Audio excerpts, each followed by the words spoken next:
오늘 말씀은 마태복음 5장 38절로 48절의 말씀입니다. 공독하겠습니다.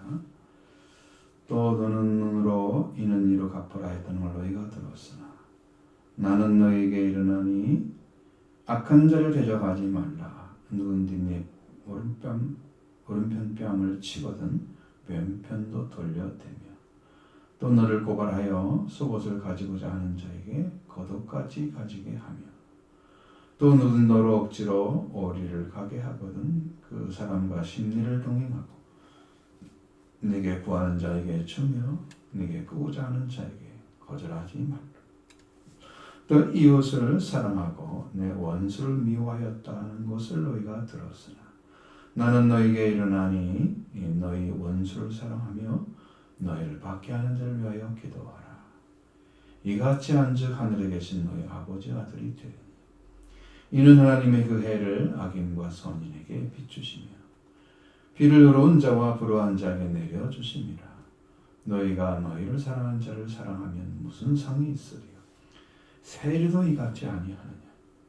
또 너희가 너희 형제에게만 무난하면 남보다 더하는 것이 무엇이냐? 이방인들도 이같이 아니하느냐? 그러므로 하늘에 계신 너희 아버지의 온전하심과 같이 너희도 온전하라. 아멘. 자, 예수께서 무리를 보시고 산에 올라가 앉으시니 제들이 나오는지라 입을 열어 가르쳐 이르시되 마태복음 5장 1절 2절의 말씀 이렇게 시작합니다.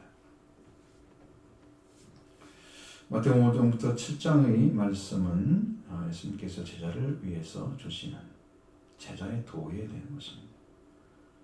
제자를 위해 주신 말씀으로 산상순이라고 부르는 예수님의 말씀이죠. 보통 산상보훈이라는 말 쓰고 산상보훈 설교이므로 설문 오브 더 마운트에서 산상설교라고도 합니다. 예수님께서 갈릴리 호수 부근의 산에 올라가셔서 제자들과 군중들에게 가르치신 데서 비롯돼서 산상의 설교, 산상순, 산상보훈 등으로 불리고 있고 그리스도께서 제자를 위해서 주신 말씀이다. 그러면 이게 제자의 길인 거예요. 제자의 길. 그러니까 여러분 성경에서 하나님께서 여러분을 창조하셨다. 우리를 창조했다는 거예요. 그건 창세기 1장 1절의 말씀이 믿어지면 다 믿을 수 있다고 합니다. 대체 하나님이 천지를 창조하시니라. 그 말씀이 믿어지면 다 믿어지는. 그러면 여기 이 말씀도 여러분이 이제 7장까지 5장부터 7장까지 말씀 중에 예수님 말씀하신 말씀은 3절부터 시작하죠. 5장에 그 말씀이 여러분한테 믿어지면 그 말씀이 다 이루어진답니다. 7장까지 다 할 수 있다고 합니다. 근데 그 말씀이 이루어지는 거죠. 자, 마태복음에서 산상설교보다 짧은 설교가 누가복음 6장 20절부터 49절에 또 기록되어 있습니다. 이것은 6장 17절의 말씀과 같이 평지에 서셨다 그렇게 말씀하셔서 평지설교라고 불려지고 있습니다. 그 내용이나 순서 용어나 이런 것들은 많이 다른 것도 있고 비슷한 것도 있고 우리가 알지 못하게 이제 다른 것들은 이런 거죠. 마태복음 5장 3절에는 심령이 가난한 자 그랬죠. 영이 가난한 자는 복이 있다 그렇게 돼 있죠. 그러나 누가복음 6장에서는 가난한 자는 복이 있나니 이렇게 나옵니다. 영이 가난한 말을 안 써요. 그러니까 그렇게 다른 것들이 상당히 된다는 거예요. 용어들이. 평지설교의 거의 설교는 수원에서 병행으로 쓰여져 있는 내용들이 아주 많다 하는 것입니다. 자, 그러니까 여기에 마태복음 5장 1절로 12절의 말씀은 팔복에 대한 이야기가 쭉 써 있습니다. 복이 있나니가 9번 반복이 되는데 실질적으로는 8번 기록되어 있어서 팔복을 말씀하고 있다. 그런 말씀을 주시고요. 5장 13절로 16절에는 제자의 책임, 제자 된 자의 책임은 어떤 삶을 살아야 되느냐 가장 중요한 것은 세상의 소금이다. 그리고 두 번째는 세상의 빛이다. 너희는 세상의 빛이다. 그래서 이 삶을 통해서 영광을 올려드리는 삶을 살아야 된다. 하나님의 영광을 위한 삶이다 라고 가르쳐줍니다.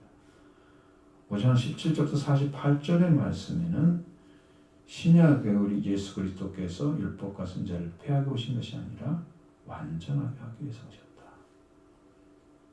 그래서 마지막 선지자 세례 요한까지 완전하게 성취한 자가 없는 것을 성취하기 위해서 오셨다. 그것이 중요한 포인트입니다. 율법학자들이나 바리새인들은 자기 율법을 문자적으로 행해서 의를 얻으려고 했다. 그래서 여러분 삶이라는 건 문자적으로만 되는 게 아니고 문자 안에 들어있는 내용을 봐야 돼요. 그러면 이면적인 게 보여요. 그럼 성령의 역사는 그게 보이거든요. 그런데 율법학자 이런 사람들은 그렇지 못해. 의를 갖다가 이제 율법적으로 그냥 문자적으로 지키면 되는 것처럼 이렇게 살아와. 그보다 나아야죠. 그리스도 의로움은 신앙에 의해서 영으로 인도되는 것이 그래서 완성되는 것이기 때문에 우리가 성령을 통해서 사랑으로 완성되는 율법인 거예요. 그 안에 들어가는 것을 말씀하고 있습니다. 그 내용 중에서 21절 42절의 말씀 안에 들어있는 것은 하나하나의 말씀이 적용이 보여지고 있는 거예요. 악한 자를 데려가지 말라든가 무슨 이제 원수까지 사랑하라든 이런 말씀들이 쭉 되어 있죠. 오늘 본문에 들어있는 42절부터 48절의 말씀도 들어있는데 악한 자를 대적하거나 이스라엘의 사람을 사랑하는 일은 하나님의 아들이 되는 십자가를 지고 가는 신앙을 보여주고 있습니다. 자기를 사랑하는 사람을 사랑하고 자기에 가까운 형제만 인사하는 정도의 살을 하면 하나님을 모르는 이 세리와 이방인들도 똑같이 살고 있단 말이에요. 나은 것이 없어. 더 뛰어나야 되는데 그래서 믿음을 가진 사람은 하늘에 계신 아버지와 같이 너희도 온전하라고 말씀해 주고 있습니다. 6장에 넘어가면은 이제 구제에 대해서 1절로 4절의 말씀, 그 기도에 대해서 5절로 8절의 말씀에 대해서 이야기합니다. 근데 이것들은 전부 은밀하게 하라고 합니다. 하늘 아버지가 보시도록 그런 얘기를 하시죠. 그리고 6절부터 9절의 말씀 마태복음에서 6장에서 주님이 가르치는 기도의 내용이 쭉 기록되어 있고 금식하는 것에 대해서 16절로 18절 말씀을 이게 허영심을 위해서 칭찬받기 위해서 하는 것이 아니고 모든 행위는 하나님께 기도할 것을 말씀해 주셨다. 그리고 19절부터 24절의 말씀에는 예수님의 제자는 보물을 지상에가 아니고 하늘에 쌓아둬야 된다. 보물을 땅에 쌓아두면 땅에 열심히 갖게 돼요. 이 땅에 돈을 요구하는 사람들은 땅에 끌어얻기 위해서 열심히 살아요. 마음이 거기에 있으니까요. 근데 보물이 있는 곳에 네 마음도 있느니라. 그렇습니다. 그리고 이제 25절부터 34절의 말씀에는 땅의 부위에서 염려하지 마라 말씀하십니다. 7장에 넘어가면 1절로 5절에는 성급한 또는 악의 판단을 그래서 6절에는 거룩한 걸 욕되게 하는 것을 금하고 있고요. 7절로 11절에는 기도하라는 명령을 주시고 있습니다. 12절에는 예수님이 말씀 중에 황금률이라고 합니다. 여러분 이 말씀은 탈무드나 이런 데도 응용되는 그래서 유대인들도 좋아하는 성경 구절이 7장 12절의 말씀입니다. 그리고 13절로 14절에는 두 개의 문이 있다 그럽니다. 이건 황금률과 관계가 되어 있습니다. 그러니까 아무리 어렵더라도 신앙의 길을 올바로 걸어가야 된다. 좁은 문으로 들어가는 것은 자기를 부정하라고 하시는 거죠. 7장 15절부터 23절의 말씀에는 위선자에 대해서 경고하고 있습니다. 거짓 선지자. 자기 말을 하나님이라고 하나님 말씀이라고 맹신하게 하고 사람의 강요하는 자를 말합니다. 그리고 제 24절로 29절에는 산상설의 끝맺음입니다. 말씀을 듣고 행하는 자. 말씀을 듣는 것과 행하는 것이 서로 병행해야 된다. 듣는 것으로 끝나는 분들은 열심을 내지 않습니다. 말씀을 듣고 행하는 사람만 열심을 냅니다. 그러니까 그것은 말씀에 기인해서 내는 열심이기 때문에 신앙이 되는 거예요. 자기가 하나님을 사랑하기 때문에 열심히 내는 그런 거예요. 말씀에 기인한 게 아니고 자기 열심을 요구하는 게 아니에요. 하나님은 말씀을 믿기 때문에 열심을 내라고 하는 거예요. 말씀을 따르지 않는 열심은 자기 의가 됩니다. 나중에 나는 이렇게 했는데, 나는 이렇게 빠지지 않고 무엇을 했는데, 충성을 했는데, 자기가 했다고 말씀에 순종했다고 하지 않죠? 그런 열심을 하나님 바라보지 않습니다. 말씀과 그래서 생명은 같이 가야 된다. 말씀을 듣는 대로 사셔야 된다는 거죠. 산상설교대로 봅니다. 어떠한 곤란이나 박해나 유혹에도 동요되지 말고 듣기만 하고 행하지 않는 모래의 집처럼 살면 안 된다. 그러면 이 다시 무너지고 만다.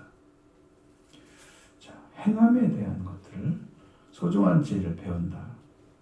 그래도 소용이 없습니다. 예수님의 말씀을 제 산상수훈은 처음부터 끝까지 그 말씀이 다른 사람이 가르치는 사람 중에 주가 되는 존재가 바리새인들이죠.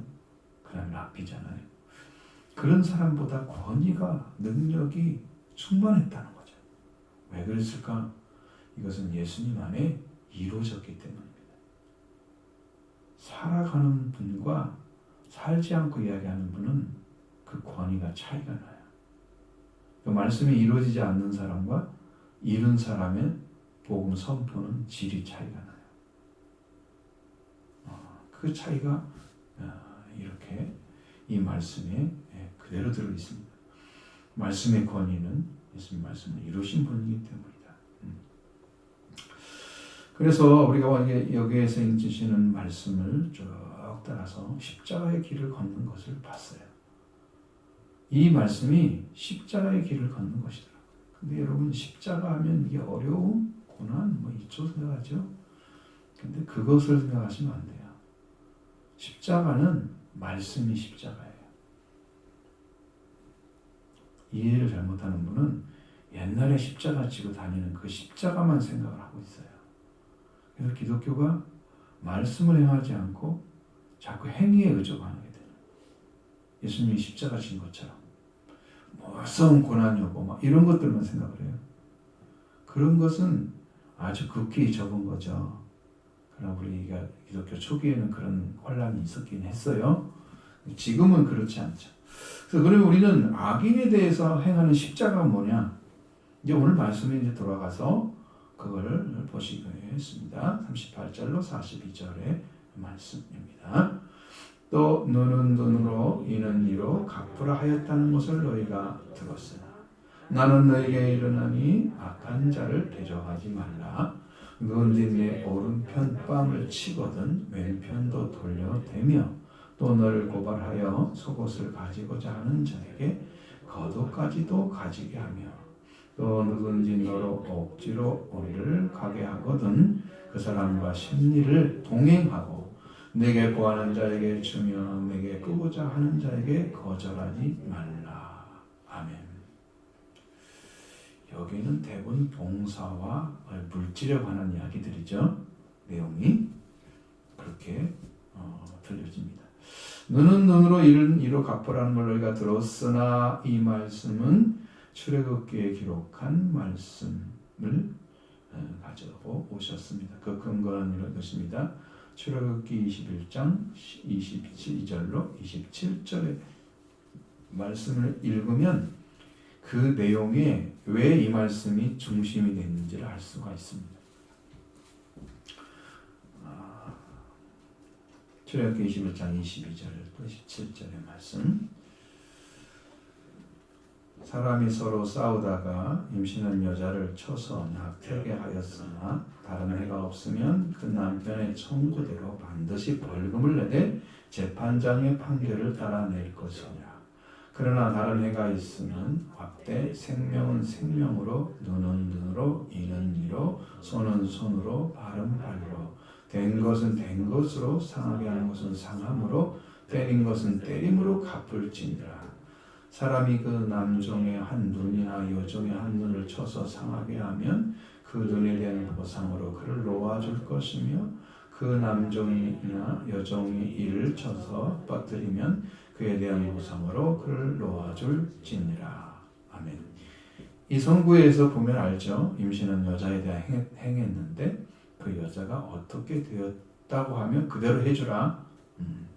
눈은 눈은 눈으로 이는 이로 갚으라고 말씀하시죠. 그 말씀만 딱 떼온 거예요. 여기에서 그러니까 상대편이 내 눈을 상하게 했다면 상대편의 눈도 상하게 하고 상대편이 이를 상하게 했으면 상대편이 또 대로 상하게 해야 돼. 뽑아줬으면 이를 뽑아버려야 돼. 그거예요. 상대편이 나에게 행한 대로 갚아주라. 이것이 정의라고 하는 거예요.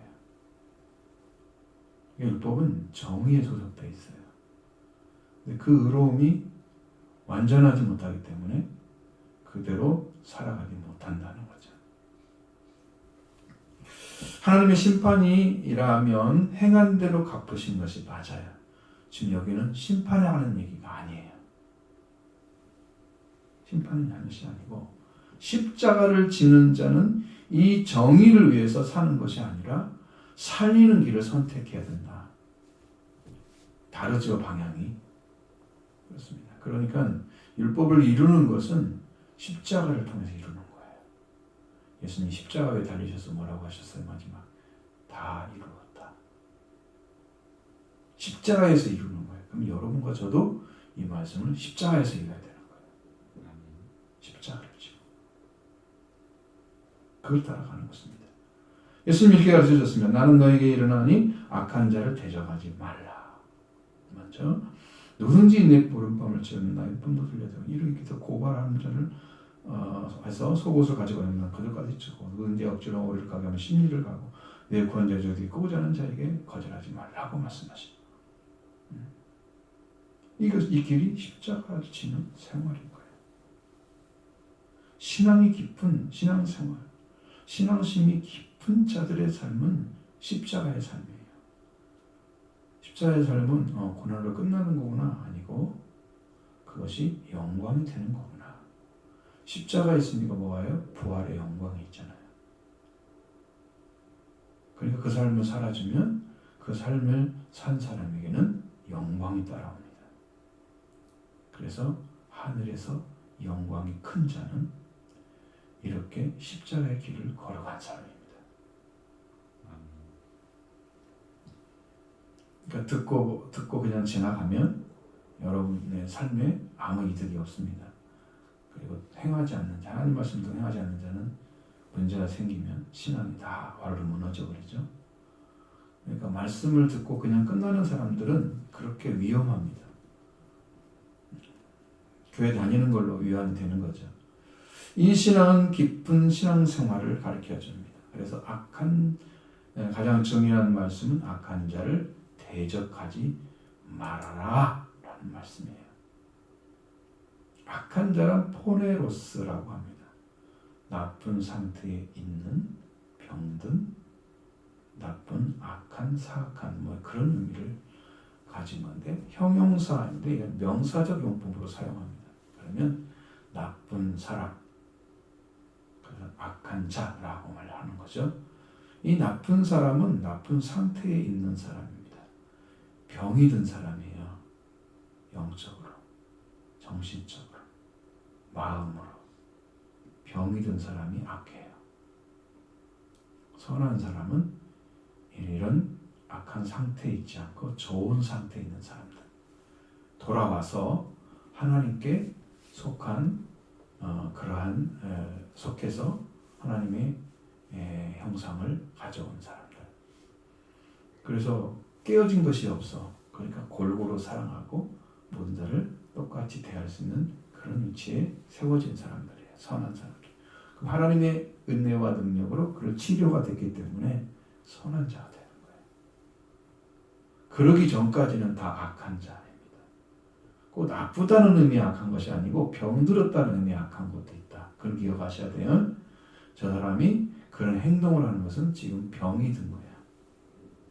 영이 혹은 정신이 혹은 마음이, 여기 육체까지는 얘기 못하죠. 뭐 몸이 아픈 사람이 뭐 나쁜 일을 했다 그렇게 말하기 안 맞잖아. 앞뒤가 그건 막 몸은 안 들어가. 근데 어쨌든 그렇게 해서, 자 그러면 그 나쁜 사람이 있는, 나쁜 상태에 있는 사람을 대할 때 어떻게 해야 되는가? 우리가 십자가의 길을 어떻게 걸어야 되는가를 가르쳐 줍니다. 악한 자라는 것은 히브리적 사고에서 보면 무익한 자를 가리킵니다. 해를 주거나 화를 주는 사람, 나에게 도움이 조금도 안 되는 사람, 오히려 해를 주고 화를 만들어, 그런 존재를 악하다고, 악한 자라고 합니다. 근데 예수님은 뭐라고 하십니까? 이러한 자를, 악한 자를 대적하지 말라. 세력을 만들어가지고, 적으로 만들어가지고, 힘을 가지고 서로 맞춰서 겨뤄가는 싸움이야. 너 나한테 왜 이렇게 해? 그러면서 같이 막 싸워. 똑같이. 분명히 성경은 선으로 악을 이기라 그랬는데 그냥 같이 싸워. 이건 대적하는 거예요. 그거 하지 말라는 거죠. 꼭 우리가 볼 때는 우리는 계속 손해를 봐야 되는 거구나, 이렇게 판단을 할 수도 있어요. 근데 손해를 볼 때 자기가 엄청 기분이 나빠, 별로 안 좋아해, 그런 거. 그러면 악한 자를 대적하는 삶을 살아야 돼. 십자가 삶은 못 살아요. 그럼 그런 사람들이 그 마음에서 어떤 자리를 돌이켜야 되느냐는 거죠. 그것을 예수님이 예를 들어서 다 이야기해 놓은 거예요. 악한 자를 대적하지 않기 위해서 누구든지 네 오른편 뺨을 치거든 왼편도 돌려대라. 상대방에게 내 오른편을 치면 딱 쳤어, 한 대 쳤어. 그럼 왜 치냐고 따질 거 아니에요. 그죠? 그럼 정상이잖아요. 그게 보통 사람들이.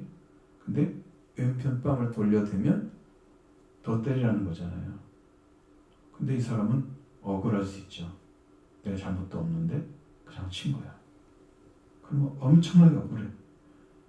치욕적이죠. 뺨을 치면서 역죄 아픔을 주는 것도 있지만 야비하고 모욕적인 행위도 들어있잖아요. 그걸 어떻게 참아요? 억울하죠? 그런데 예수님은 오른뺨을 쳤으면 왼편도 돌려대라고 말씀하고 있습니다. 악한 자를 대적하지 않는 방식이에요. 그 십자가의 길이에요. 마태복음 11장 27절 31절에 예수님이 십자가를 지는 일이 나옵니다. 여기서 보면 총독의 군병들이 행했던 것을 예수님이 그를 받으셨어요. 군병들이 20장 17절을 보면 총독의 군병들이 예수를 데리고 관정 안으로 들어가서 온 군제를 그에게 모으고 그의 옷을 벗기고 홍포를 입히며 가시관을 엮어 그 머리에 씌우고 갈대를 그 오른편 손에 들리고 그 앞에 무릎을 꿇고 희롱하여 이르되 유대인 왕이여 평안할지어다 하며 그에게 침 뱉고 갈대를 빼앗아 그의 머리를 치더라. 희롱을 다한 후에 홍포를 도로 벗기고 도로 그의 옷을 입혀 십자가의 못 박으러 끌고 가니라. 근데 여기에 예수님이 말은 한마디도 없죠. 그냥 당하기만 하죠. 조롱당하죠. 일방적입니다. 십자가를 지는 삶은 일방적으로 당하는 거예요. 근데 그것을, 그 수욕을 그대로 받아들이는 거예요. 그러니까 이거 모욕적이야, 내 기분이 나빠, 나는 도저히 참을 수가 없어. 이건 십자가 멋지죠? 자기 감정이 아니라 악한 자를 대적하지 말라는 말씀에 순종하는 거예요. 내 감정은 없어야 돼. 나타나면 안 되죠. 예수님이 이런 수모와 희롱을 당하면서 모욕적인 행동을 서슴지 않았던 총독의 군병들의 행위에 대해서 욕하거나 이유를 따지거나 그렇지 않고 다 이게 악한 자를 대적하는 방식이에요. 이렇게 대적하라는 거예요. 대적하지 않는 게 대적하는 거예요. 그러니까 십자가의 삶은 내가 죽는데 상대방은 사는 거예요. 내가 죽는데 상대방은 살아. 여러분 말로도 한번 져보세요. 무슨 말 했을 때 내가 꼭 이겨야만 되는 때가 있잖아요. 왜? 그렇지 않으면 억울해서 안 될 것 같아서 막 그렇게 하죠. 근데 내가 잘못했어. 그래 미안해. 그렇게 해서 자기가 받아들이는 거야. 나는 그런 사람이야. 나 그런 사람이야. 나는 너무 부족해. 한 번만 인정하면 다음부터 인정하기 너무 쉽죠. 다 받아들이니까 아예 싸움 자체가 되질 않아. 그걸 따지려고 끝까지 가니까 자존심 싸움이 되죠. 전쟁을 선포하는 거예요. 예수님은 그러지 않았다. 너를 고발해서 속옷을 가지고자 하는 자에게 겉옷까지 가지게 하라. 이 말씀은 법에 소송을 걸어서 속옷을 가지고자 하는 자에게 겉옷까지 가지게 하라. 하고 말씀하십니다. 여러분, 이것은 굉장히 엄청나게 자기의 삶에 마이너스 되는 일이 생겨요. 여기서 구약의 율법에는 겉옷은 양도할 수 없는 소유였습니다. 근데 누가 제자에게 그들의 속옷을 달라 하면 겉옷까지 가지게 하라. 속옷보다 겉옷이 값어치가 더 나갑니다. 구약에서 겉옷을 빼앗거나 압류할 수 없는 것이었습니다. 겉옷은 밤에 필요한 의복이었습니다. 밤에 잠을 자는데 덮개로 이불과 같이 사용하는 것입니다. 그러면 그 겉을 들어버리면 그 사람은 잠잘 때 꽁꽁 얼어서 속옷만 입고 자면 엄청 춥잖아요. 옛날에는 밤에는 낮에는 뜨겁잖아요. 견딜 수가 없는 세월을 그 옷을 다시 살 때까지 살아야 되는 거예요. 그 정도로 중요해. 내가 당장 가면 잠을 못 자. 추워서. 근데 그걸 주라는 거예요. 내가 마이너스가 돼도. 내가 고통을 당해도. 주라. 그 요구를 들어주고 악한 자를 대적하지 말라고 말씀하시는 거예요. 이건 기어이 내어주는 나를 주는 사랑입니다. 하나님의 긍휼이 들어있는 말씀이죠. 우리가 걸어가는 것이 여러 가지 십자가를 가르치는 거다. 말씀에 순종해 자신을 내어주는 자로서 길을 걸어가라고 말씀하고 있습니다. 십자가를 짓는 자는 또 누구든지 너를 억지로 오리를 가게 하면 심리를 통행하라고 말씀하십니다. 이것은요, 길 안내자나 또는 운반자가 민간인들에게 행동할 걸 요구하는 로마 수비대의 권리에 대해서 말씀하고 있습니다. 억지로 가게 하는 것은 강제적인 의미로서 강한 징벌하다는 뜻을 가지고 있습니다. 로마 군인들은 민간인들을 징용해서 군수물자를 규정된 거리 1마일, 약 5리 정도, 우리나라 수치로 한 3리 정도, 보통 성인들이 한 1000보 정도를 해나가는 거리를 운반하겠다고 해요. 너 이리 와! 시키면 해야 됩니다. 그 당시에. 여러분도 아시죠? 로마 군인들이 구레네 시몬을 십자가를 치고 예수님 처형 장소까지 가게 했던 그것도 바로 여기에 속하는 거예요. 그런 거예요. 막 시키는 거예요. 왜 시켜? 따질 수 있잖아요. 안 따집니다. 이 경우에 비슷하게 로마 군인들이 자주 한 개인에게 그러한 봉사를 요구했는데 법 질서를 정확히 일치하지 않을 때에는 이 봉사를 않을 때에도 이 봉사를 요구했다고 합니다. 자기들 원하는 사람 갖다 일을 시켜버리는 거예요. 그게 자기의 권한이야. 라고 생각했어요. 이렇게 강제징용을 당하게 되면 무고의 소송을 당한 경우 예수님이 제자들이 가져야 할 자세는 앙심을 품거나 복수심에 불타는 것이 아니고 도움을 주는 자가 기꺼이 되라고 말씀하시는 거예요. 기분 나빠. 저 사람 나를 시키고 그래. 보수도 안 주면서. 근데 오리를 가져가려면 심리를 가져라. 배로 시켜도 한다고 해라. 할 수 있다. 악한 자를 대적하지 말라. 왜? 그때 그런 삶을 살지 않으면 안 되는 시대였습니다. 지금 그렇게 못하죠. 교회에서 일을 시켜도 그게 잘 안 되잖아요. 다 보스를 취하잖아요. 필요하면 반주여도 아니면 보스를 주고 찬양 지혜도 본주를 주고 막 그랬던 겨울이 났단 말이에요. 세상이 지금 아직 바뀐 거죠. 봉사의 의미가 사라졌어요. 네 번째로 내게 구하는 자에게 주면 내게 꾸자는 자에게 거절하지 말라고 하십니다. 구약에는 무의자가 돈을 빌려주라고 명령할 뿐 아니고 더욱 관대하게 악한 자를 대적하지 않은 삶을 요구하고 있습니다. 출애굽기 22장 25절에는 네가 만일 너와 함께한 내 백성 중에서 가난한 자에게 돈을 꾸어주면 너는 그에게 채권자가 자지 말고 이자를 받지 말라고 말씀하고 있습니다. 마구 대하는 채권자 돈 내놓으라고 막 쫓아가는 사람 있잖아요. 그거 하지 말라고 그래요. 그리고 이자도 받지 말라고 그래요. 자기 백성들한테. 신명기 15장 7절로 11절에 들어가면 또 다릅니다. 여기에서는 더 강력하게 말씀하십니다.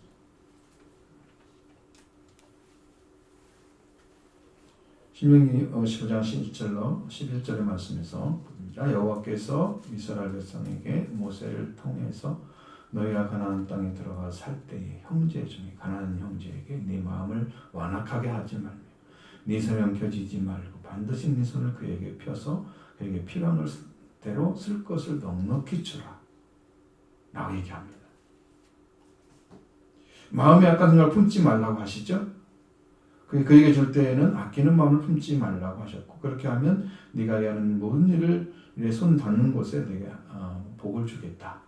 하나님 약속입니다. 그래서 그 땅에서 언제든지 가난한 자 모든 것을 내게 가난한 자가 그치지 아니할 것이기 때문에 내게 명령한다. 너는 반드시 네 땅 안에 네 형제 중 곤란한 자와 궁핍한 자에게 네 손을 펴라. 이렇게 명령을 하는 거예요. 신약의 성도를 구약의 말씀은 더 나은 생활을 해야 하잖아요. 왜? 예수 그리스도의 속죄를 받은 사람들이잖아요. 선택받은 백성들이잖아요. 그래서 이웃을 향해서 열려진 마음의 자세, 더 나은 생활을 해라. 더 의로운 삶을 살아라. 자기 악한 자가 원하는 것이면 다 줄 수 있는 그 정도의 신론을 가지라는 거예요. 물론 이런 것이 있습니다. 원하는 거 모든 것이라는 말을 표현하면 안 됩니다. 살인자가 쓰려고 칼을 달라고 하면 칼을 줘야 되겠어요?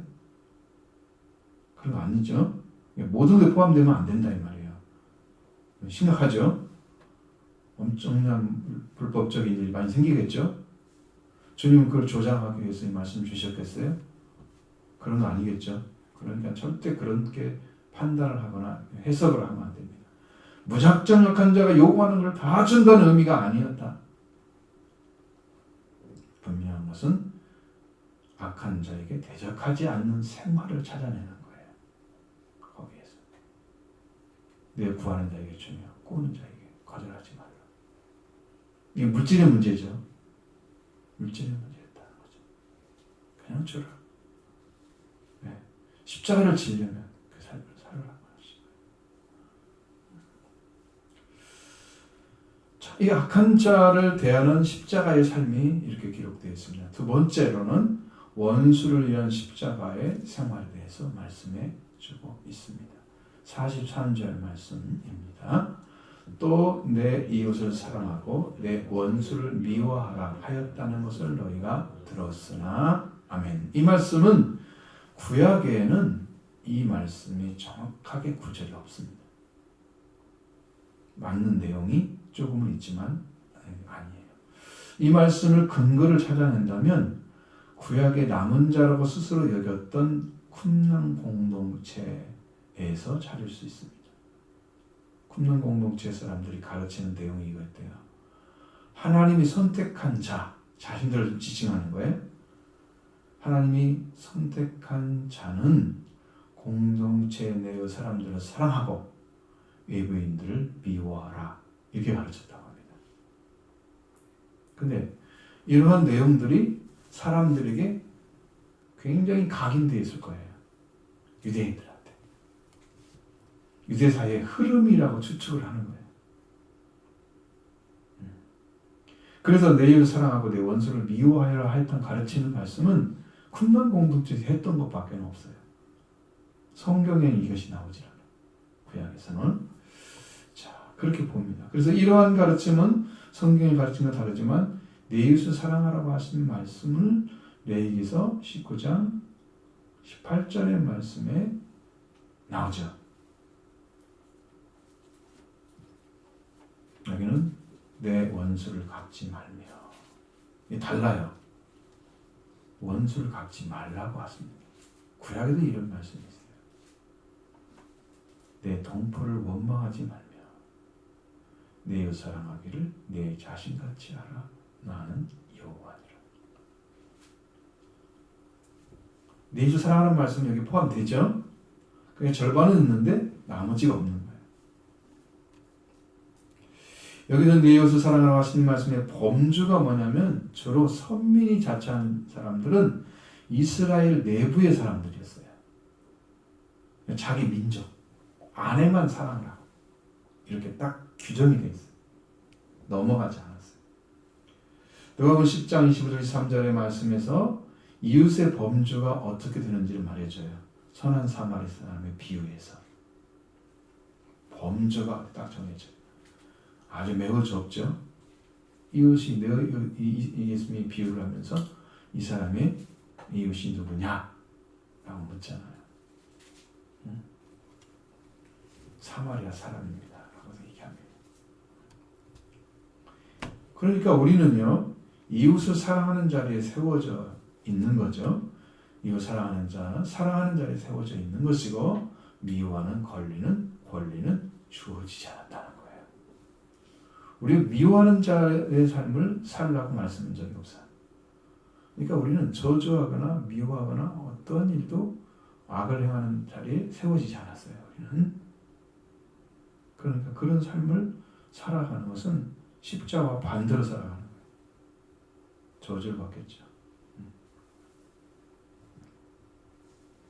예수님이 이 말씀은 원수를 미워하라는 그 말씀은 예수님께서 원수를 사랑하셔서 그들을 위해서 십자가를 지는 삶을 살아라. 그런 십자가를 지셔서 살린 생활을 예수님이 하셨듯이 너희도 원수를 사랑해야 한다. 그렇게 말씀을 가르쳐 주는 것입니다. 44절과 45절의 말씀입니다. 하나님이 너는 너희에게 이르나니 너희 원수를 사랑하며 너희를 박해하는 편을 위하여 기도하라. 이같이 하면서 하늘에 계신 너희 아버지 아들이 되리니 이는 하나님이 그 해를 악인과 선인에게 비추시며 비를 의로운 자와 불의한 자에게 내려 주심이라. 아멘. 자, 내 이웃 사랑하고 내 원수를 미워하여라 했던 걸 들었으나 나는 너에게 이르는 너희 원수를 사랑하며 너희를 박해하는 자를 위하여 기도하라. 이렇게 말씀하시죠. 무엇의 문제입니까? 이웃 사랑은 똑같은데 이웃 사랑을 뛰어넘어서 원수를 사랑하는 자를 말씀하시는 거죠.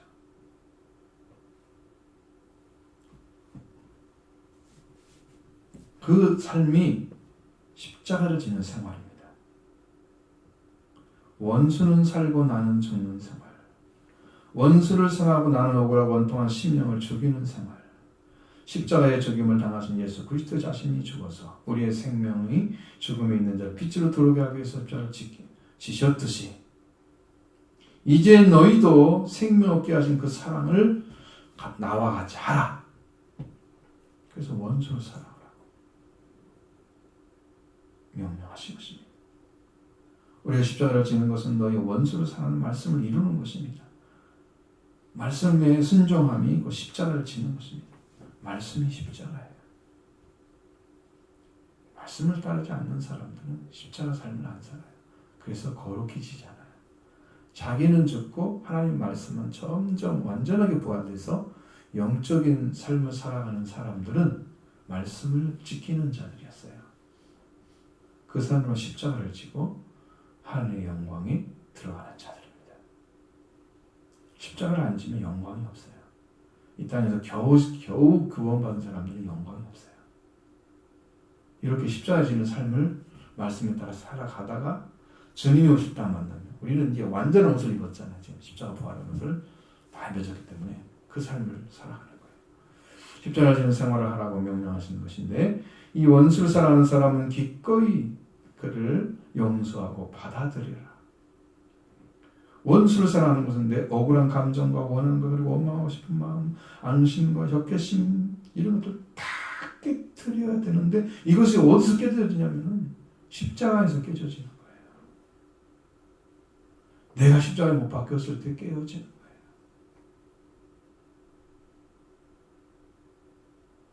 형제를 사랑하고 형제의 마음을 회복한 사람, 형제의 마음이 있는 사람들. 자기 감정이 먼저가 아니고 자기가 먼저가 아니고 하나님 말씀과 그 말씀에 순종하는 생명을 사랑하는 사랑이 먼저인 사람들. 우리의 원수가 우리의 사랑의 대상이 되어야 한다는 말씀은 진정한 사랑이 먼저이기 때문에 그렇게 하라고 하시는 거예요. 원래 원수는 사랑의 대상이 아니죠. 우리의 감정이 이게 안 맞아요. 보통 사람들의 감정이 안 맞아요. 예수님은 원수를 사랑하라고 말씀하고 있습니다. 이 바르게 원수를 사랑하는 대상으로 받아들인 자가 하나님이 아들이 지는 십자가를 지는 자입니다. 나 저 사람 싫어. 그러면 끝까지 버려버리겠어. 지금 여기 하나님은 무엇을 말씀하시는지는 저는 너무 잘 알고 있습니다. 이것이 세상의 모든 사람에 대한 말씀입니다. 세상의 모든 사람을 다 사랑하라는 말씀입니다. 예수님이 그렇게 하셨습니다. 빌라도를 비판하지 않았어요. 자기는 사람 죽일 수 있어서 살릴 수 있다 그렇게 말할 때 예수님은 하늘에 두지 않았으면 넌 그런 고난이 없어 라고 얘기했어요. 네가 나를 죽여? 너 죽을 거야 그렇게 말하지 않았어요. 위협하지 않고 싸우지 않고 모욕하지 않았어요. 주님은 그렇게 하지 않았습니다. 하나님의 아들이기 때문에 다르죠. 예수님 너희를 받게 하는 자를 위해서 기도하라고 말씀하십니다. 힘이나 권력 따위로 약간 처지에 있는 사람을 못 살게 하거나 해를 입히는 게 박해라고 합니다. 이 박해라는 헬라어 동사는 디오코입니다. 뒤쫓다, 추구하다, 박해하다. 어떤 일을 행하고 있는데 복음을 전하고 있는데 그 복음을 사람들 막 뒤쫓아가서 고박하는 거죠. 어떻게 하는 거죠.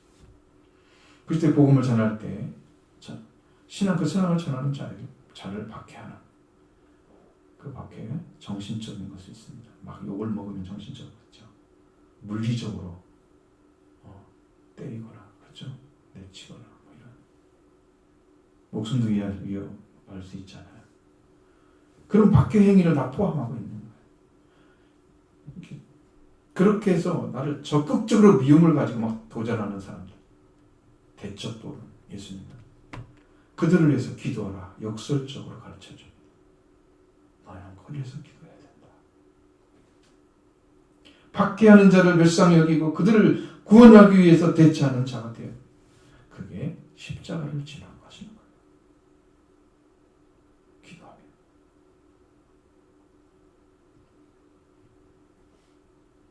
박해가 작은 박해도 있지만 큰 박해도 있잖아요.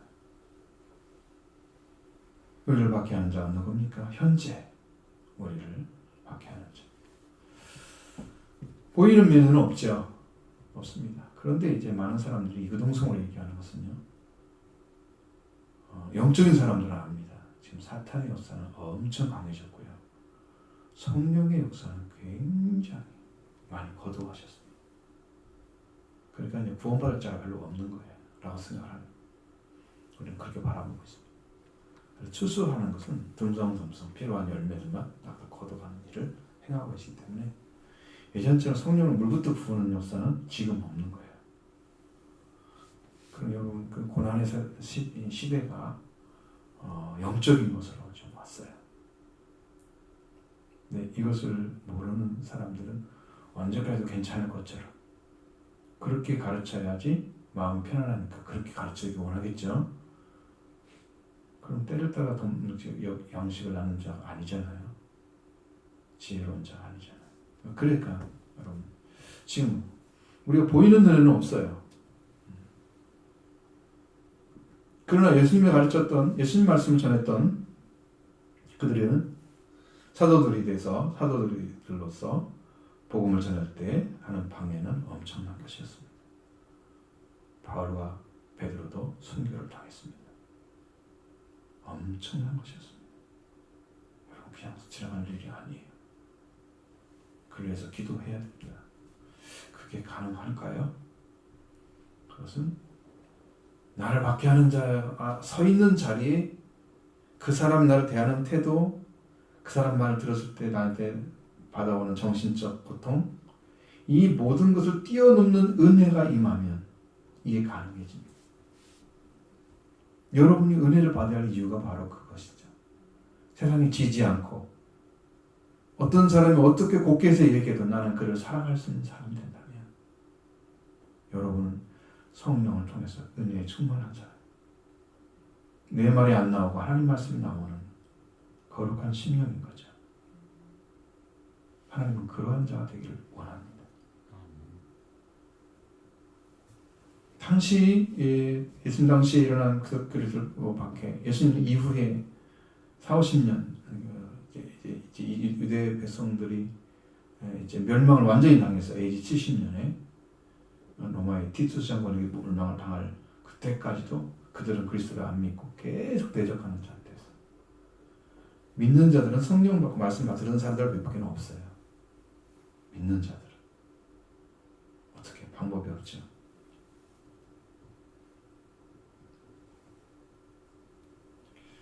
자, 그들이 진정으로 기도할 수 있다면 그들은 하나님의 아들인 것입니다. 그 예수님을 따르는 성도들이죠. 지금 우리는 그 자리에 세워진 거예요. 너희는 그래서 이렇게 너 원수를 사랑하며 너희를 박해하는 자여 기도하는 자가 하나님의 아들이 된다. 이렇게 말씀합니다. 이같이 한 자 하늘에 계신 너희 아버지의 아들이 되리니. 이 삶을 살아가지 않는다면 하나님의 아들의 자리는 아닌 것입니다. 아들의 삶을 안 살아주는 사람이 아들이라고 할 수 없죠.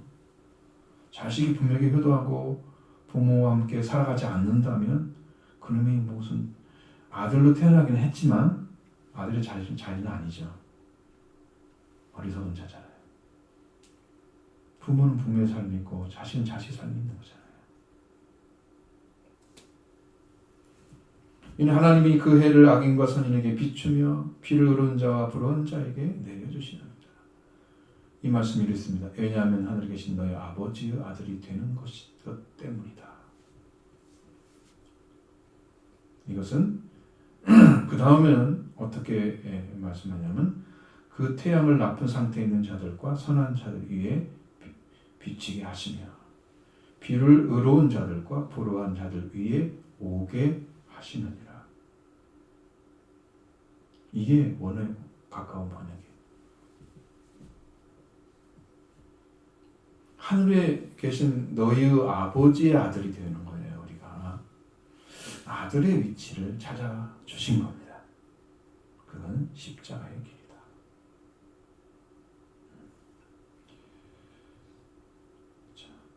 왜냐하면 하늘에 계신 너희 아버지 아들이 되는 것이기 때문에 기록 말씀은 이 말씀은 너희는 원수를 사랑하며 너희 박해하는 자를 기도하라 했을 때 그렇게 하면 왜냐하면 그렇게 되면 너희는 하늘에 계신 너희 아버지 아들이 되는 것이기 때문에 그 생활이 십자가를 지는 삶이 하나님의 아들인 것이죠.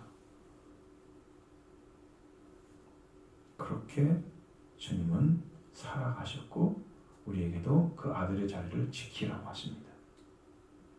그 자리에 우리를 세우신 거예요.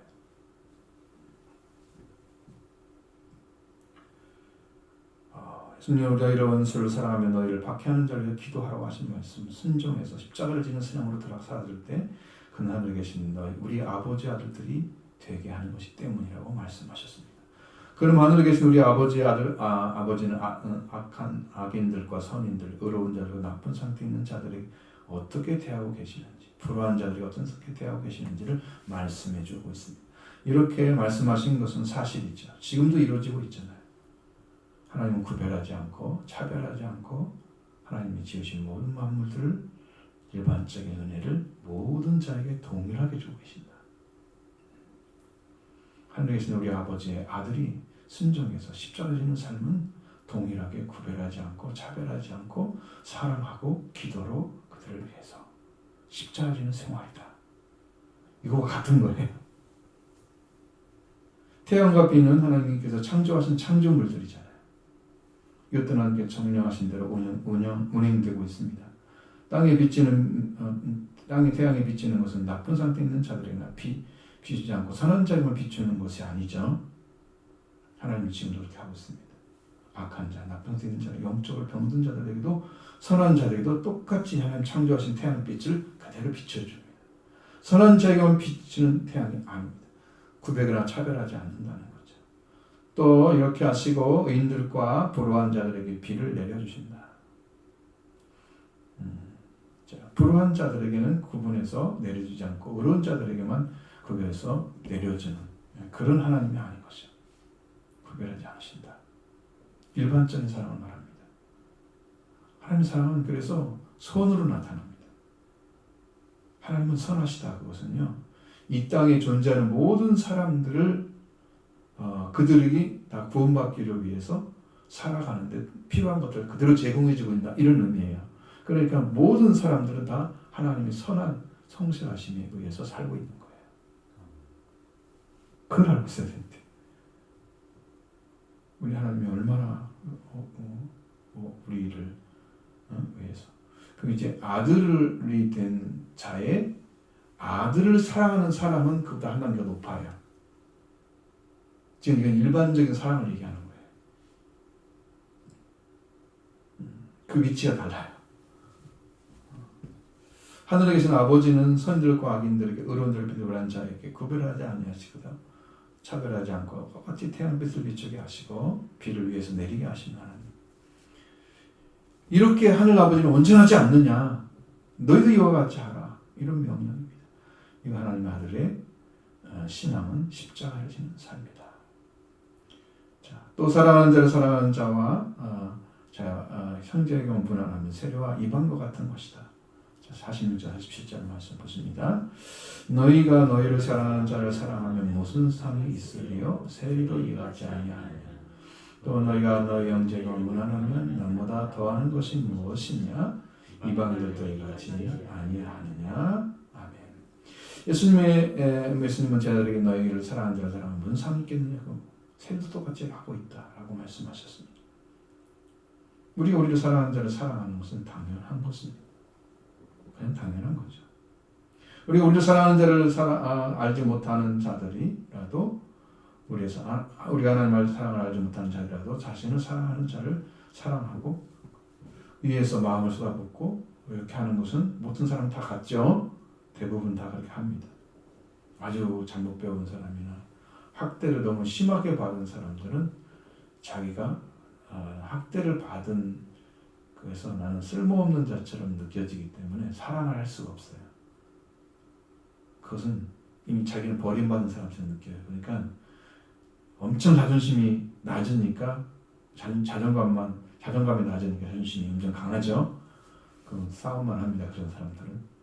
내가 귀하게 취급받은 사람들은 귀하게 나를 취급한 그분에 의해서 내 존재감이 나는 높은 자가 됩니다. 그러면 나는 훌륭한 사람, 나는 인격적인 사람 이렇게 대접을 받기 때문에 그는 나가서도 그렇게 살아갑니다. 나한테 밀리지 않고 자존감 떨어지지 않고. 우리 삶이 뭐야? 하나님께 내가 인정을 받게 되면 여러분도 그런 자존감이 생겨요. 세상 사람이 어떻게 인정하지 않든 아무 상관이 없는 거지. 나는 주님의 길을 걸어가는 거예요. 그게 십자가를 지는 삶의 삶입니다. 보통 사람들은 살 수 없습니다. 그런 모습. 하나님이 나를 사랑하기 때문에 내가 그렇게 살아가는 겁니다. 부모를 사랑을 많이 받은 자는 효녀가 되는 거, 효도하는 자가 되는 거 당연하죠? 왜? 나를 그렇게 인정해 줬기 때문에. 내가요, 나를 그렇게 사랑했던 부모를 내가 갖고 싶어요. 사랑을. 나였고 커서 그걸 생각해 보니까 내 부모는 나를 이렇게 해서 일을 했구나. 이 마음이 들면은 더 사랑하고 싶어. 더 많은 걸 효도하고 싶은 거지. 근데 그게 취급받지 못했으면 나는 그만큼 사랑을 다른 사람이 주지도 못하고 부모도 효도하지 않고 버림받은 자처럼 살아갑니다. 그러나 나를 사랑하지 아니하는 자를 사랑하는 것도 잘할 수 있을까요? 모든 사람이 똑같습니까? 부모 사랑 몽땅 받았다고 해서 다른 사람 다 사랑하나요? 원수까지? 가능한가요? 나를 사랑하는 사랑하는 사랑을 뛰어넘는 원수를 사랑하는 사랑을 가지고 사랑할 수 있을까요? 세리도 사랑하는 사랑으로 원수와 죄업을 돕는 사랑을 그걸 갚을 수 있는 그 위치를 그렇게 그런 사랑 가지고 살 수 있지 않다는 거죠. 세리의 사랑으로 안 된다는 거죠. 그런 사랑을 하고 있다면 너희는 하나님도 알지 못하고 물질만 탐하는 그런 놈들과 똑같은 삶을 살면 안 되지. 그럼 상이 있겠어? 보상이 없지. 하늘에 계신 우리 아버지 아들이 되었는데 세리와 같은 사랑을 가지고 있다면 상을 받을 수 있을까? 하늘 아버지 아들을 하늘 아버지 아들을 아버지가 가진 사랑을 가지고 살아야 하는 존재로 아버지를 닮은 존재가 되어지게 하나님 그렇게 인도해 주십니다. 자식된 자는요 반드시 하나님께서 챙기시는 거예요. 이 땅에 오셔서 어떤 방식으로든 하나님이 챙기십니다. 그래서 우리는 우리를 사랑하지 않는 자를 사랑해야 보상을 받는다는 사실을 있죠. 이것은 십자가를 가까이 하는 자, 큰 영광에 들어가는데 자기만 위에서 살아가는 자와 같은 상을 받지 않습니다. 자, 십자가는 말씀이고 말씀이 십자가이기 때문에 말씀에 순종하는 생활, 말씀에 죽고 말씀에 사는 신앙생활을 하는 자만이 영광에 참여하자 보상을 받게 되는 거죠. 그러니까 사랑하지 않는 사람을 사랑할 수 있어야 돼요. 우리의 고난은 십자가를 지는 삶입니다. 그래서 하나님의 영광에 큰 영광에 들어가는 거죠. 로마서 8장 18절에 생각하건대 하나님의 현재의 고난은 장차 우리에게 나타날 영광과 비교할 수 없느니라.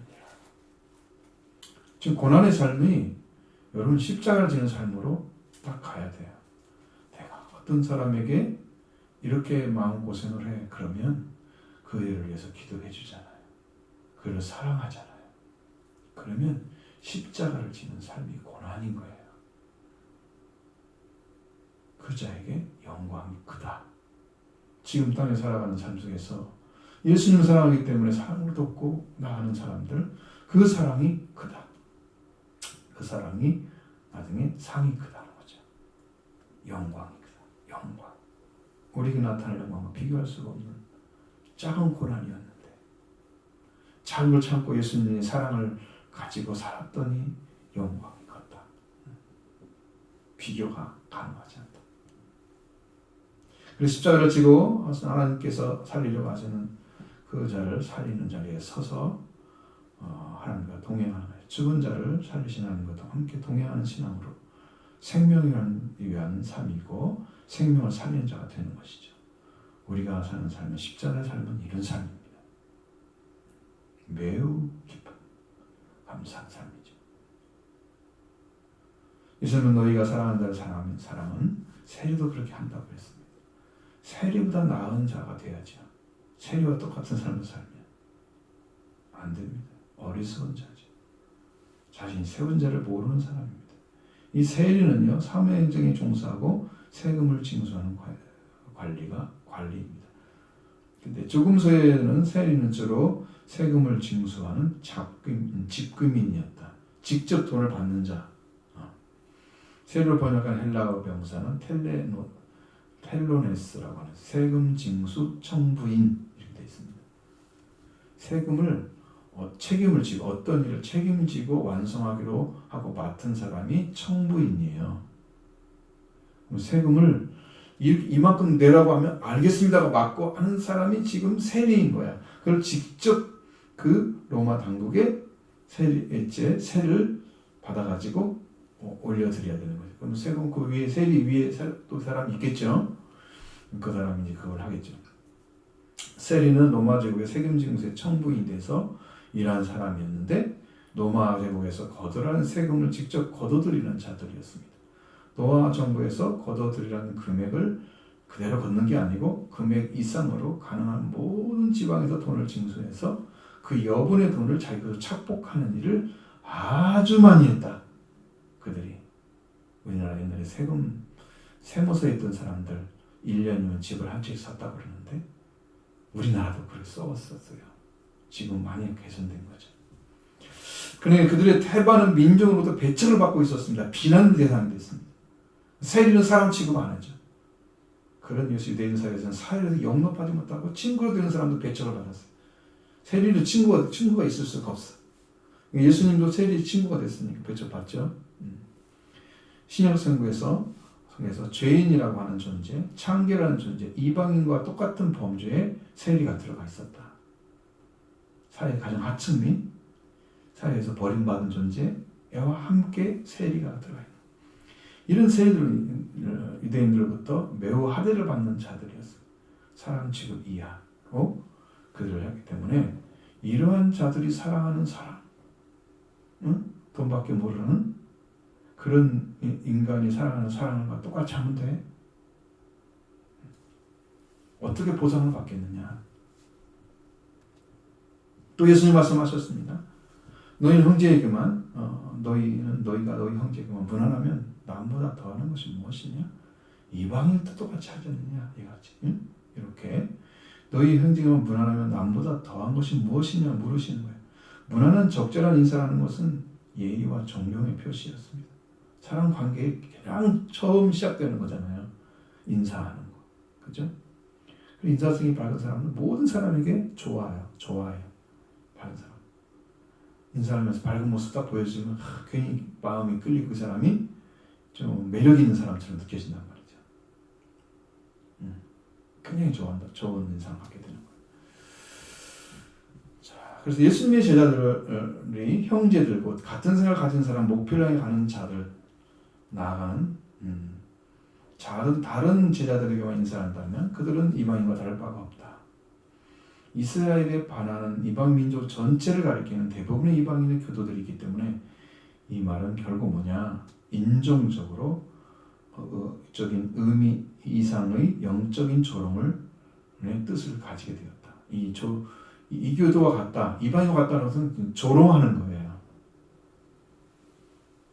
근데 그 말 들으면 안 되죠. 예수님이 저들에게 이방 신을 믿는 자들이 이방인인데 그들과 같은 정도의 신앙생활 그런 삶을 한다고 하면 그보다 나은 게 뭐냐? 이렇게 묻고 있는 거죠. 47절에 남보다 더한 것이라는 단어는 이런 의미가 있어요. 뛰어나게 행하는 것. 또 너희가 너희 형제만 불안한 남보다 더하는 게 무엇이냐? 이 말은 이방인들도 같지 않느냐? 이 말씀이 이렇게 되는 거죠. 너희가 너희 형제에게만 불안하면 뛰어나게 행하는 것이 무엇이냐? 뛰어넘는 게 없다는 거예요. 이방인들도 똑같이 하지 않느냐? 이방인들이 하는 행위만큼 밖에 못하면 안 되지. 그러니까 모든 자에게 분한할 수 있는 사람이 되어야 된다는 거예요. 염려하고 그들을 대우해주는 그런 삶을 살아라.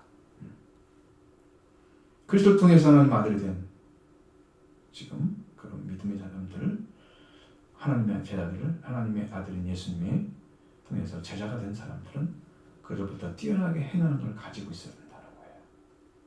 이방인 신을 섬기는 이방인도 같으면 안 되죠. 그렇게 하층민 살아가는 사람들, 하나님을 모르는 사람들 하는 삶과 똑같으면 안 되죠. 우리 하나님의 아들이 하는 신앙은 뭐냐? 십자가를 지는 것은 생명을 위해서 생명을 살리는 삶이다. 세리와 이방을 하는 그런 이웃사람, 형제 관계가 아니고 그런 그 생각하는 것을 이상이 뛰어넘는 생활을 하는 것입니다. 이것이 십자가를 지는 것이다. 내가 죽고 이웃을 살리는 신앙으로 살아가라고 말씀하고 있습니다. 마지막으로 십자가를 지는 생활에 대해서 하늘에 계신 너희 아버지의 아들이 되는 아버지의 것이 하라고 말씀하십니다. 48절 보십니다. 그러므로 하늘에 계신 너희 아버지가 온전하심과 같이 너희도 온전하라. 아멘. 자, 하늘에 계신 너희 아버지가 온전하심과 같이 너희도 온전하라. 이런 명령을 하고 계시죠? 이게 명령입니다. 온전함이라는 단어는 그래서 온전한이라는 텔레이오스라고 하는 헬라어 형용사를 써서 완전한, 완성한, 완전한, 컴플리트나 퍼펙트를 가리키는 그런 단어로 사용하고 있습니다. 그래서 이것은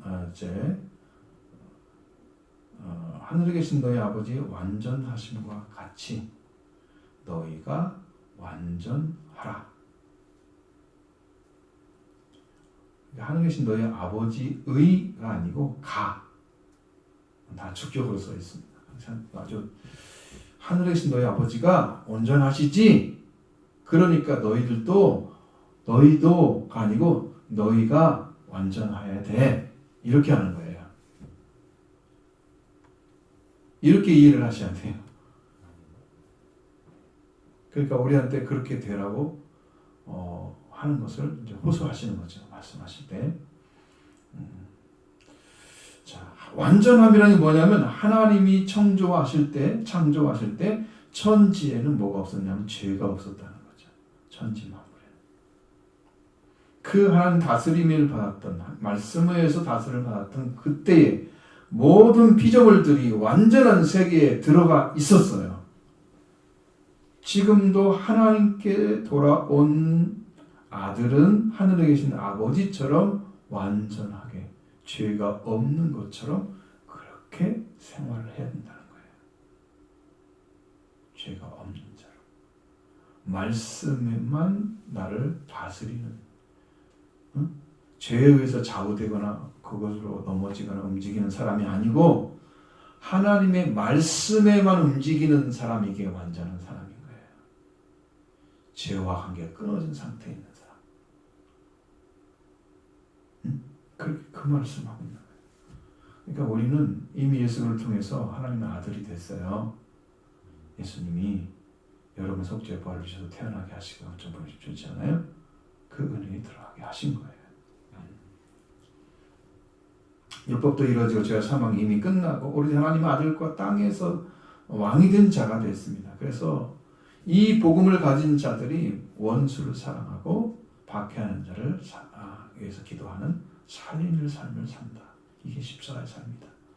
이게 하나님의 뜻이 이루어진 것처럼 땅에서 이루어지게 하는 하나님의 왕국이 임해서 하나님의 통치하는 세계가 되게 하는 그런 삶을 우리가 살아가는 거예요. 그것이 완전함에 들어가는 것입니다. 작은 자들이 아니에요. 근데 이것이 십자가의 삶을 통해서 이루어가는 거예요. 그래서 악한 자를 대하지 말라고 하십니다. 십자가를 지라고 하는 명령이죠.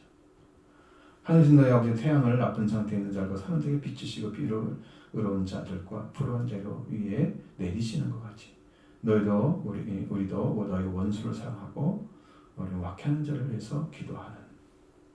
이렇게 하나님의 아들이 되었을 때 우리는 어떤 사람에 대한 구별이나 차별이 없이 모든 사람이 사랑의 대상이 되는 것입니다. 이런 삶을 살아라. 아무도 우리에게 대적할 대상이 없다고 말씀하시는 거예요. 원수는 사랑의 대상이고 박해하는 자는 기도의 대상입니다. 자, 이런 심령을 찾아서 말씀에 순종하면 십자가의 길을 걷는 것입니다. 십자가의 삶을 사십시오. 여러분, 그게 여러분이 그냥 나는 왜 고통스러울까 이렇게 생각이 아니고 그렇게 순종하고 있는 사람에게 말씀이 함께 하셔서 성령이 함께 하셔서 다 와요, 은혜가. 그래서 내가 버텨가는 게 아니고 하나님이 넉넉히 이기게 하시는 거예요. 그러니까 순교도 하는 거예요. 박해 중에 순교가 맨 끝에 있단 말이에요. 박해를 받으면.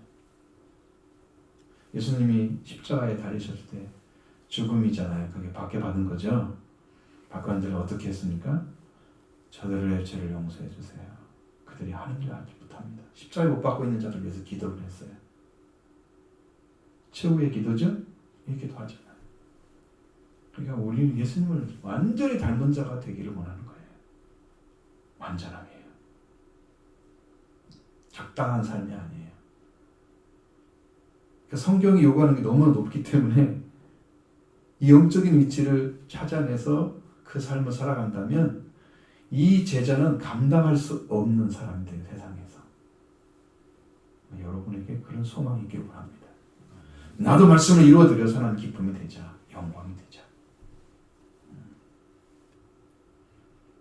자, 우리가 생명 없는 생명을 사랑하고 기도할 수 있는 자로 알고 있는 자는 하나님의 아들이다. 모든 생명을 대상으로 하는 것입니다. 그러한 믿음을 가진 자는 형제의 마음을 가진 자. 하나님 사랑이 이루어져서 그 사랑의 능력을 가지고 오신 사랑으로 생명을 사랑하는 자가 되어야 한다는 것입니다. 하나님의 사랑의 완전함이 형제 사랑으로 이루어집니다. 세 계명이 바로 뭐예요? 너희는 서로 사랑하라. 내가 너희를 사랑하면 서로 사랑하라 그랬잖아요. 너희가 서로 사랑하면 이로써 모든 사람이 너희를 되시는 줄 알 것이다.